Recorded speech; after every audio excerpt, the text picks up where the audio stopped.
Good morning. It is an absolute pleasure for me to be here myself and to welcome all of you.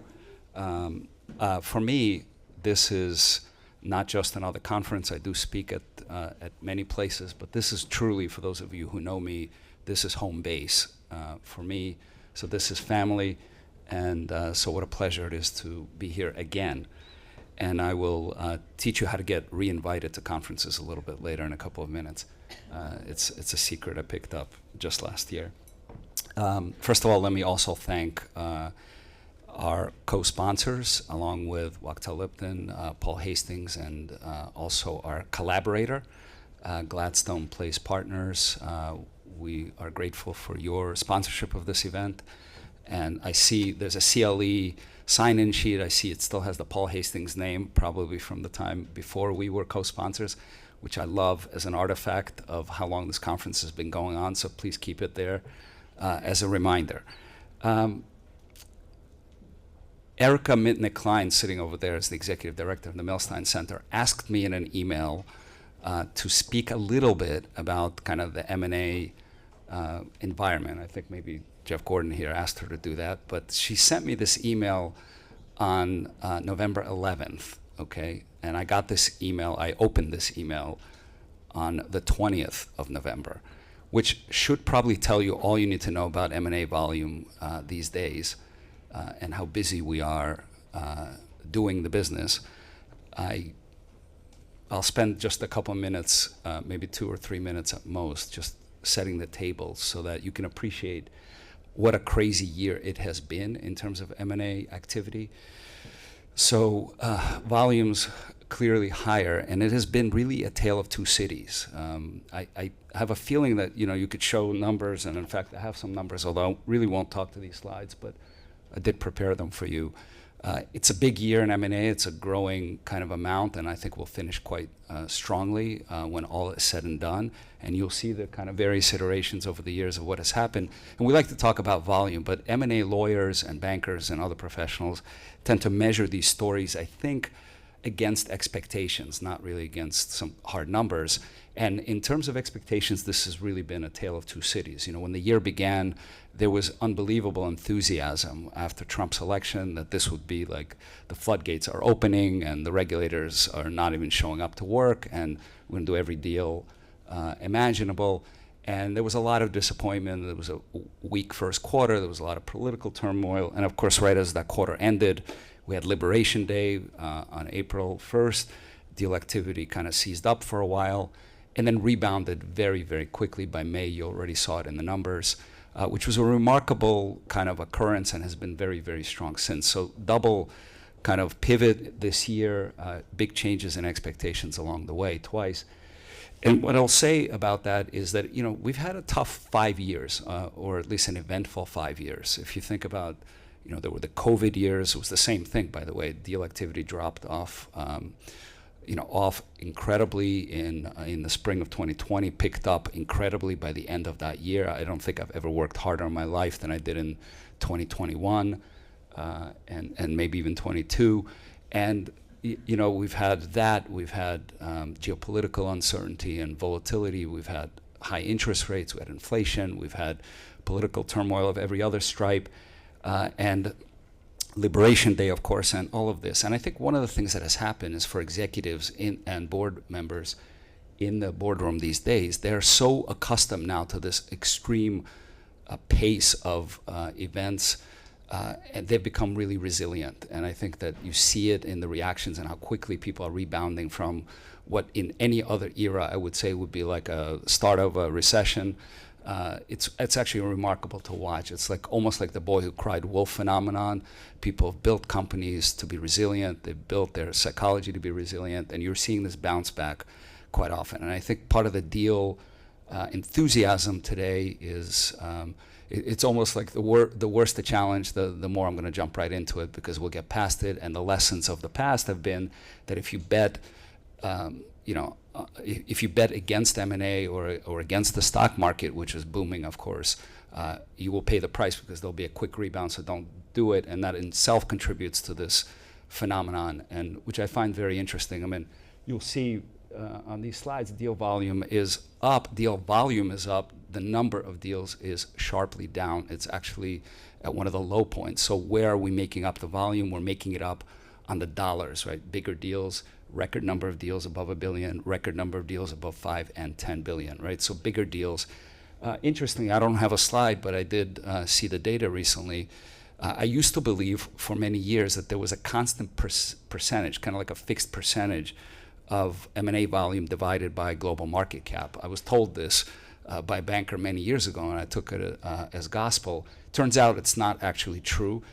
It was fairly stable for a number of years, maybe a decade, ending a couple of years ago, where it was in the, call it 6 or 7% of global market cap. It has changed. It's actually dropped quite a lot. So you see, as the equity markets have expanded greatly, the percentage of those equity markets represented by M&A volume has not kept pace. So what's causing a lot of the enthusiasm, the psychology I mentioned, regulatory environment has gotten better, interest rates have dipped, IPO markets are back to equity markets, and so on. And I think AI is a big part of the picture in recent years. Huge statistics here and other places that you've no doubt seen. Huge percentage of tech deals now are AI involved in some way or another. It's a transformative technology. It's transformative in its investment, both in the M&A sector and not only in tech, but also the adjacent areas in energy and infrastructure and so on. So it's affecting lots of things, and even in businesses that don't look like they're impacted, and that does not include the legal profession, by the way, because we are all impacted. There's a lot of thinking about what investments people need to make in order to adapt to a future that is quickly here, a lot quicker than most people realize. There's a lot I can say on what's going on in the M&A market. It'll be the whole conference. I don't want to do that to you. So let me talk to you just briefly about two topics that I wanted to actually talk about before I discovered this email on the 20th of November. And one is, I promised to teach you how to get back invited to a conference, and the secret really is to leave the prior talk with a question that you promised to resolve the next time around. So just quickly, by show of hands, how many of you were here last year? Anybody? Okay. All right.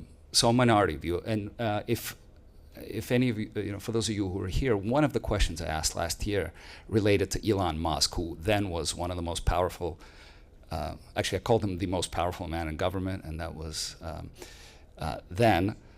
He's still quite popular and gets a lot of attention for many, many different kinds of reasons. But last year I asked the question, if I were a board member of Tesla, how much would I care about his increasing political kind of influence or image, especially when Teslas were bought for years more by kind of more on the Democratic side of the spectrum, not the Republican side. He was getting increasingly involved in politics. And I cited research from a friend of mine who's a professor at Yale's SOM, the business school, that noted that from October 22, which is the date of Twitter's purchase, when he started taking positions that could be, I'd say conservative coded, Tesla sales started dropping off. But the research had only taken them up to prior to the conference, maybe the spring of 24. And I was very curious what happened since then, because of course he became far more partisan and political since that time. Running up to the election, he donated hundreds of millions of dollars to the Trump campaign. He went what he called a dark MAGA. And of course, he was just starting his position as the leader of Doge. And I was curious what would happen. Well, curiosity met academic kind of supply, and it turns out that these professors, with a couple of others, did update the research, and the research kind of showed exactly what you might have expected, that if you take out those trends from October 22 all the way to the spring of this year, Tesla sales continued to decline in left-leaning, or left-voting, I should say, counties, which is the source, the way they did the research. And it was increasing in red-coded voting counties, but of course those effects don't cancel each other out, because EVs are not purchased equally across both those populations. So they concluded that Tesla sales would have been approximately 1 million or 1.25 million higher during that time period, which, by the way, may not sound like a lot, but it was somewhere between 60 and 80% of expected total sales. So it's a huge percentage of what Tesla would have made. So if you're sitting in the boardroom of Tesla and you're looking at this data or thinking about it in some even anecdotal way, what do? Do you have an obligation to rein him in? Not. I mean, quite clearly there are confounding variables here. And if you look at the market price of Tesla, it has gone up, not down. Elon Musk himself was worth $400 billion last year at this time. I thought that was a lot of money. He's now worth $500 billion, so maybe he knows what he's doing.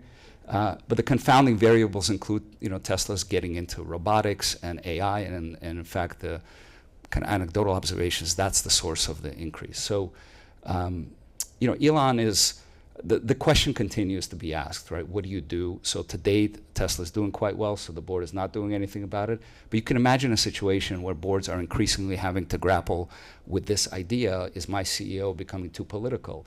And I want to come back in a moment and talk about politics, because this is an increasingly political moment or period that we're living through.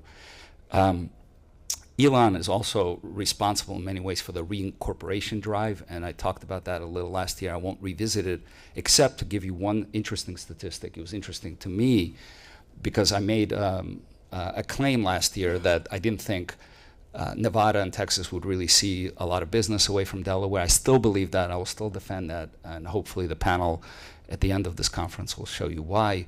But the numbers are interesting. For 3 or 4 years, the numbers of companies leaving Delaware for either Texas, Nevada, or frankly any other state were 6 or 7 per year. It's a small trickle. Last year, or this year, I should say, there were 23 proposals, of which 17 passed. So an uptick, right? A noticeable uptick, but not a flood. I don't think that this represents regular companies doing this for all the reasons I mentioned last year, and hopefully you'll hear about on the panel today. But it is noticeable, and it's really more control companies, and Elon is in part responsible. Of course, you also read about his $1 trillion pay package, and I mean, there's so much to be said about that, but I will only say that he had the funniest, to me, the funniest comment about that. I think he was previously an owner of 12% of Tesla, and he had a quote that said something like, I wanted to get enough to be influential, but not enough that, I couldn't get fired if I went insane, which has got to be one of the best single corporate governance statements of our lifetime. And this is an issue for boards to think about, I think, including in the future. And maybe next year we'll know more. That's how you get invited again, maybe. All right, one last topic. I just want to quickly talk about this idea of politics in the boardroom, and maybe one of our panels about politics will cover some of this. But clearly, if you're reading the news, you have seen there's a new shareholder in town, a new activist, and that's the U.S. government.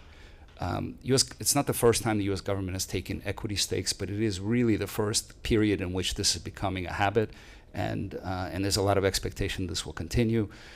If you look at some of the big names, obviously the U.S. Steel thing, you probably saw that deal got done, and the U.S. government now owns a G share, a golden share. It's not G because A through F were taken. It's a G share because of the name. Intel famously was supposed to get a lot of money from the government. Now the government gave it that money, more or less, but took a 10% equity stake, passive, more or less. I say passive in quotation marks, but passive in terms of director representation and the like. And I think Howard Lutnick was kind of explained it well, said, why would a $1 trillion company be getting a $1 billion handout? What are the shareholders, what is the taxpayer getting for it? So U.S. government is approaching some of these situations as a trade, and let us own equity. We're not exactly a sovereign wealth fund yet, but you see different parts of the government commerce. In the case of Intel, there's a company called MP Materials. I don't know if any of you have heard it. They do rare earths, and it's kind of end-to-end situation. And government invested $400 million. This was DOD in I think it was a 15% stake there. Now the largest shareholder there. In addition to that, an offtake agreement where they're buying, and also a price support agreement for $110 per kilo of the feedstock for this thing called neomagnets, which appear everywhere in advanced technology products, including in Teslas. Maybe there's a connection here. And of course, DoD products themselves, like drones and guided precision missiles. So China now sort of controls both the supply and also more importantly, the processing of rare earths. We've realized that this is a matter of national security. And so the government is getting involved. There's another company, Canadian, called Lithium Americas, where the government is taking a stake. And you've also seen news in other sectors, and pharma, Pfizer, is offering reduced price drugs on something called Trump RX now, and NVIDIA and others are paying a percentage of their sales to China in order to get export licenses. So you see the government is getting more and more involved in both as an equity holder, as a regulator, as an approver of deals. And there's a lot to say about that. But the one question that I will kind of, that's on my mind that I'll kind of leave you with is what are we as lawyers doing here in documenting this phenomenon, because it's actually quite tricky. You can imagine some of these topics are very sensitive, and we, M&A lawyers would prepare minutes, and we're thinking about how to create the right record that shows the board did its duty in making the right decisions. And increasingly, as government plays a heavier role in helping board members make those decisions, board members, to discharge their fiduciary duty on the one hand, have to take these factors into account. On the other hand, you can appreciate the sensitivity of some of these topics.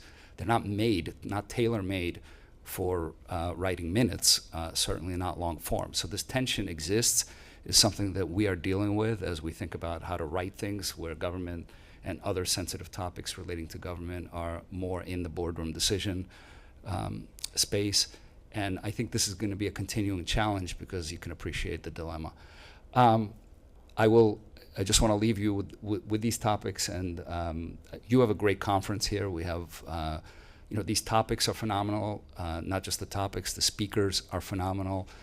We have two Linas, it would have been amusing to put them on the same panel, but you'll see why we didn't later. I think they deserve their own panels. And I know you'll enjoy the day, so please enjoy the conference. And I do want to just say the next panel, I want to at least introduce the moderator, or at least not really introduce, just nod in his direction. Jeff Gordon, who is the moderator of the next panel, is a legend in the business of teaching corporate law. When he gave me my best job to this day. I mean, present job, of course, always excluded, but he gave me the best job I ever had after my first year of law school here at Columbia. He was studying airline deregulation, and I picked two airlines, and I did research, but I worked from home, and this was long before the pandemic, quite obviously, even though I look very young. And all I had to do was show up once a week to tell him about the status of my research. I mean, literally, and it was over lunch, right? And otherwise, I could be anywhere, and I worked from home, and I discovered the bars of the Upper West Side. Never told you that. Only after I did your research. And it was really, it made me fall in love with the neighborhood that I still live in, and I've learned a lot from him. He was never formally my professor, but he was then and is even now my teacher. And I regard him as a mentor, and we are all lucky in this community to have him, and I'm so proud that he's moderating this next panel. So enjoy the panel, enjoy Jeff Gordon. Thank you very much.